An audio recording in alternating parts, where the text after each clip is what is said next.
Oi, turma, vamos começar mais uma aula de história e o tema da aula de hoje vai ser sobre os conflitos árabes-israelenses. O Oriente Médio é uma vasta região geográfica que corresponde à parte ocidental da Ásia, perto da Europa e da África. Nesta região estão situados países como Israel, Líbano, Síria, Iraque, Jordânia, Irã e Arábia Saudita. O Oriente Médio tem ocupado um lugar de destaque desde a antiguidade até hoje, pois foi lá que se desenvolveram grandes civilizações como a Fenícia, a Hebraica e a Mesopotâmia. No decorrer dos séculos, o Oriente Médio foi lugar de passagem dos viajantes e mercadores que transitavam entre a Europa e o Oriente. A partir do século XX ocorreram importantes mudanças na região. Primeiramente ocorreu a descoberta de petróleo. Em seguida, colonos judeus passaram a comprar terras e instalar colônias judaicas na Palestina. No século XXI, entrou em destaque a questão do território islâmico, seu impacto no Ocidente, assim como a ocupação de países e territórios árabes por forças militares ocidentais. A exploração de petróleo começou no Irã em 1902, através da iniciativa de companhias inglesas. Empresas norte-americanas posteriormente passaram a explorar em outras regiões. Em 1959, os países árabes produtores fundaram a Organização dos Países Exportadores de Petróleo, a OPEP, com o objetivo de defender os interesses dos países exportadores. A partir de então, o petróleo passou a exercer uma influência cada vez maior nos destinos do Oriente Médio, gerando até conflitos como a Guerra do Golfo. Hoje, a Arábia Saudita é uma das maiores exportadoras mundiais de petróleo. Outros países da região que possuem grandes reservas são o Iraque, o Irã, o Kuwait, o Catar e os Emirados Árabes Unidos. Outra questão importante na geopolítica da região foi a chegada maciça dos judeus. No começo do século XX, numerosos judeus começaram a emigrar para a região da Palestina, então habitada por árabes palestinos. Esta emigração se intensificou muito a partir das décadas de 1930 e 40. Quando o nazismo passou a perseguir os judeus na Alemanha e em outros países. Depois da guerra, os judeus obtiveram grande apoio da comunidade internacional, chocada com as atrocidades cometidas pelos nazistas. A partir de então, cresceu cada vez mais o movimento para que fosse criado um país que servisse de lar para os judeus. Assim, em 1948, a ONU aprovou o Plano de Partição da Palestina. Este plano previa que a parte da Palestina ocupada por colonos judeus passaria a formar um país separado, com o nome de Israel.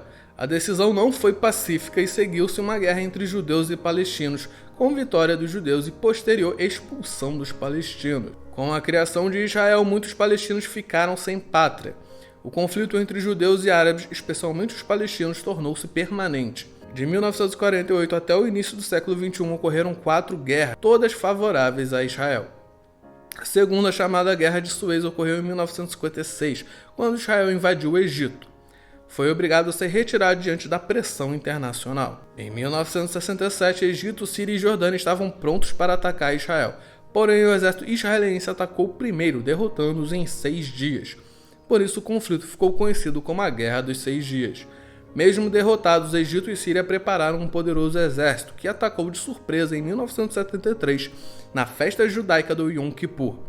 O exército israelense recuou no início, mas acabou vencendo a guerra de Yom Kippur.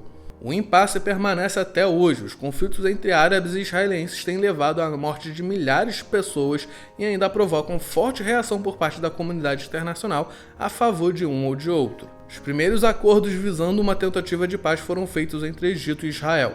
Assinados em 1978, estes acordos foram chamados de Camp David, devido ao local onde foram assinados.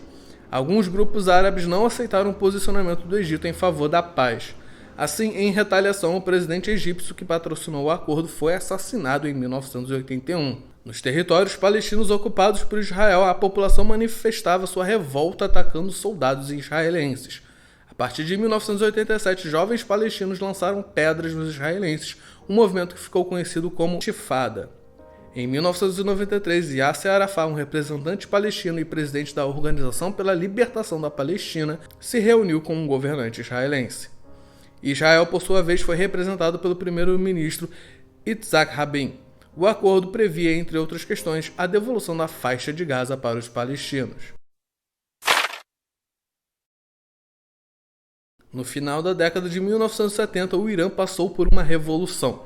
O país era governado pelo Shah Reza Pahlavi, cujo pai em 1925 tomou o poder mediante um golpe de Estado.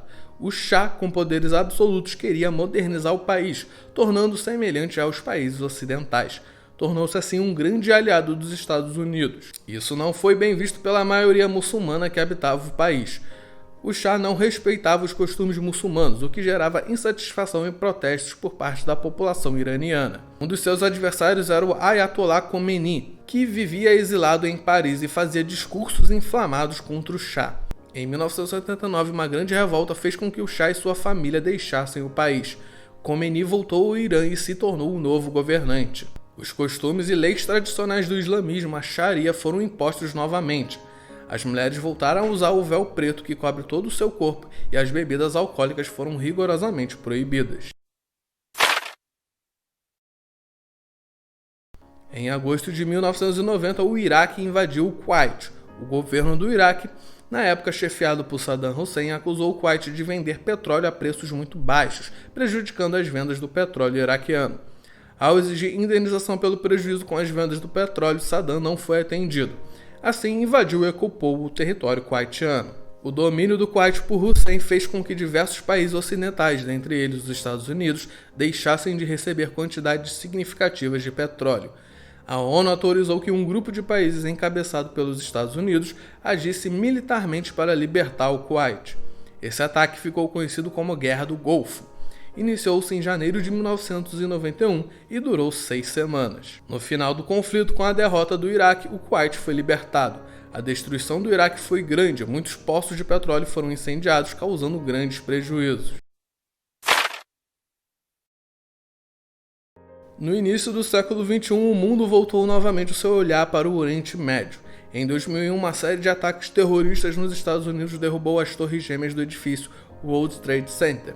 Os ataques, que se estenderam a outras regiões dos Estados Unidos, foram atribuídos à rede terrorista Al-Qaeda, então sob a liderança de Osama Bin Laden, um ex-aliado dos norte-americanos. A partir dos ataques, iniciou-se uma perseguição aos líderes terroristas, o que também motivou a ocupação militar de várias regiões do Oriente Médio, como a justificativa de instalar regimes democráticos.